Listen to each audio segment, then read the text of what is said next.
Hey everybody, I'm going to do a show that's a little more off the cuff, not scripted. I want to talk about what the hell is going on and what's next. Um, I'm baffled. Not well. I'm actually not baffled. I'm not surprised. I've said it in previous videos. I've said this is coming, and I've said this is going to be an issue. The additional censorship that's coming. It's just the beginning. George Orwell's 1984, Here We Come. For those of you that have read it, welcome. After the violence that happened in the U.S. Capitol, this was something that was, I don't know if the violence was necessarily planned. It was instigated. I know there's quite a bit of theories there that there's many Antifa guys that were there, and there seems to be some photographic evidence out there on the internet right now of the same guy at different rallies, or same people at different rallies, one on the at BLM rallies and things like that. So do I think that that's out of the realm of possibility? No, I absolutely don't think that's out of the realm of possibility. I think that's very possible, because I think people like that just love to stir things up and incite violence. But aside from that, it isn't going to end well. This was exactly what media needed to continue their control, to continue having a grip on people, to continue stoking those fires to make people angry, because this is where rational thought breaks down with people, is when you have that anger, that emotional response. And I said that in a previous video, is when you are angry, you will not be thinking clearly. When is the last time you've ever been really, really mad at somebody and they're talking to you, trying to explain something or trying to explain their position, and you're not even listening to what they're saying, right? It's not to say that people on the left or the right sides of the aisle can't get together and have a conversation, but that is not what the media wants for anyone. They don't want people coming together having conversations. This divisiveness and the anger keeps people apart, despite the fact that people on some side, left and right sides of the aisle, are saying, hey, we need unity right now. The media does not want unity. That is the furthest thing. I mean, this has been a campaign over the last 6, 7, 8, 10 years of divisiveness.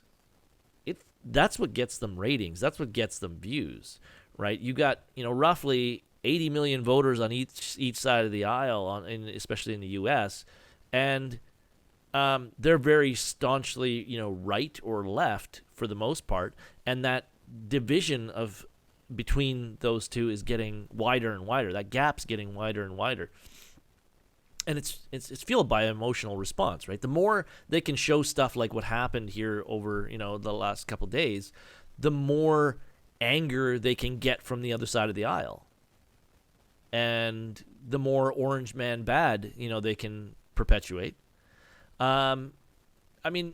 Make no mistake. Why call for Trump's impeachment, 2 weeks? Why would Nancy Pelosi and Schumer and these guys call for Trump's impeachment? Well, there is definitely a fear, like this was a perfect storm this year for an election, with all of the with the COVID crisis and all that other stuff. It created this ability to have create this narrative where you could create a system for the vote that would make it conducive to tampering. Now, I'm not saying one way or the other. That's not what this is about. This discussion is about. But it created that environment that was perfect. And it was the media, make no mistake, it was the media that created that environment where people were fearful enough to go along with it, right? To go along with creating systems for voting that were, clearly, not right. Okay, I don't want to say unconstitutional. I don't know enough about the American Constitution to know for certain, but what I'm going to say is it didn't seem right to me as a Canadian, and I think many people feel the same way. You're going to start seeing massive censorship. Make no mistake about that. You call for, this is my prediction of what we're going to see. We're going to see that the minute you call for protests or anything like that, I think you're going to see blocked, censored social media accounts. And I'm going to say right now, while I still can, folks, you are protesting the wrong thing. It is not the government you need to be protesting, because if any of you folks in the United States are watching, this is the message you really need to get out there, is that it is not government that you need to protest. It is these organizations that are going to be in charge of censoring all of your information and stripping your rights away, your freedom of speech away, and brainwashing the politicians and giving them the power to take all your other rights and freedoms away, right? Because it's the media that spins their information in a way that you will accept it, right? So it's not going to be, if there's a gun ban in the United States, if there's a removal of that your Second Amendment rights, it is not going to be the politicians that win that war over the hearts and minds of the American people. It will be the media that does it for them. So if you want freedom of speech and freedom of ideas, it isn't politicians that need to be protested. It is media that needs to be protested. If you had those 100,000 or 200,000 people, or however many were in the Capitol that night, if you had those people standing around the Google offices or Twitter or Facebook, you think they wouldn't think twice? Now, I'm not advocating for protest, and I'm not telling anybody to go and protest, but you're targeting the wrong people. Because the politicians are only puppets to the media organizations. Who do you think pays them and gives them all of their power? If the media organizations didn't, censor and take down, for example, in Georgia, the two Republican incumbents take down the two senators' ads and basically interfere with that election. I mean, okay, I won't call it election interference, right? Because that might get censored. The removal of ads of one basically group. That's fact, right? So, I mean, I call that election tampering, but, maybe you might not. So, you look at the ban on Parler through Google and through iTunes. I mean, that's insane to me. I mean, it's already started. It's only been a couple days. This has already started. Censoring free speech? I mean, why take down Parler? It's just an app. Why would Google take that down? Well, because they're allowing free speech. They're allowing you to speak freely and have freedom of your ideas. They've taken that down. iTunes have done the same thing. They will not carry it on iTunes. Well, they know that, hey, your damn phone is controlled by, those media giants, right? Where should you be protesting? If you should be protesting anywhere, Apple and Google right now. They're literally launching a war on freedom of ideas, expression, freedom of speech. And this is the crazy thing. This is a communication between you and other like-minded people or other people that you wish to communicate with. If I want to talk to my neighbor Joe on a social media platform, I'm literally being prevented from doing that in a free way that isn't monitored by social media, because that's what Parler does. They don't monitor or censor anything, right? So these companies are actually literally saying, no, you must be monitored and you must be censored because your ideas can be dangerous. So we want to make sure we control those. This is already happening openly. That is what I find insane, is that these media organizations, these people that have always wanted control, are becoming more and more direct about it, with less and less fear of anything happening. That I find really strange. They're very, very emboldened, and I guess maybe it is that, that knowledge that they have created this society of these, progressive, weak-minded people, that you make up half of the society, for sure. Half of, I would say, modern, Western thinkers, I guess, would be, I would say half. If you looked at the vote in the U.S., that's a pretty clear example. I mean, there's also the portion, so maybe 50% is a bad example to use, but because I think there's a large portion of people that are just uneducated voters that don't even think about what they're voting about, or what policies, or what their real arguments are.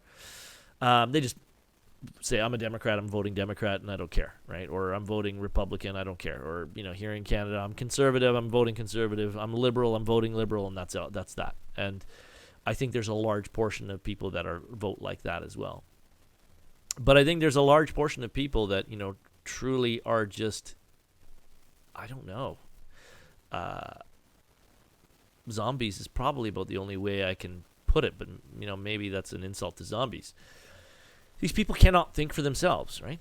Like I said, they need that damn TikTok video of the day to give them, their highlight of their day. So where the hell are we going?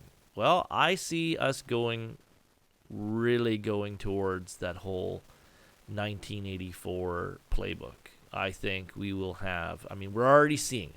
Even the politicians are now accepting that, and they're creating words to use in government. Amen and a woman the other day.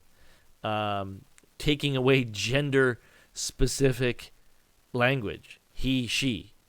So if a guy is talking, then we can't use the word he anymore, right? In government? That's insane.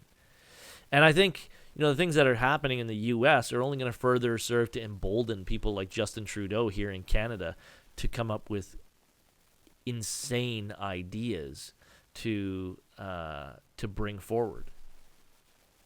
But for my friends out there that agree with me, I just really need to stress that it is both left and right side of media that is trying to manipulate people. So whenever you're angry, this is my best piece of advice. Whenever you're feeling that emotional response to something that has been said out there in the media, calm down, pour yourself a cup of tea or a cup of coffee, relax for a second, and look at both sides, and look at the argument on both sides. And, sometimes maybe that requires you looking at media from both sides, if we still even have media that's going to be on both sides. Evaluate it, look at it, make up your mind for yourself. And again, remember, it isn't the politicians that need to be protested. It is our media organizations that need to be protested.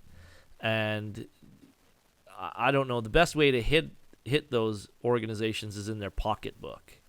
And more companies like Parler, and finding different ways. It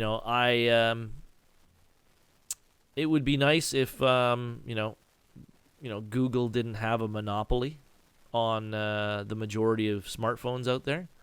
That if some of these other search engines could create their own platforms where you could have app stores to download things. Maybe like throwing it out there, like Firefox or whatever. If they had actual platforms that could be accessed somehow. I don't know. I'm not a smartphone expert, but I think that's the direction we need to go. I think diversity in our technology and some of these apps and being able to go in different directions and cut out and hit companies, the big corporations, where they will be hurt the most. I think that's the most important thing. It would be nice if you could get a bunch of people together, maybe some investors together, to create some of these alternative platforms to those giants that need to be kicked square in the nuts to remind them who they should be working for, rather than against, or working with the likes of Klaus Schwab and the World Economic Forum to try and manipulate and take over the hearts and minds of people and brainwash them. I think that's another issue in and of it. That's another topic in and of itself. So anyway, thanks for listening to me ramble, guys. I'm gonna leave it there.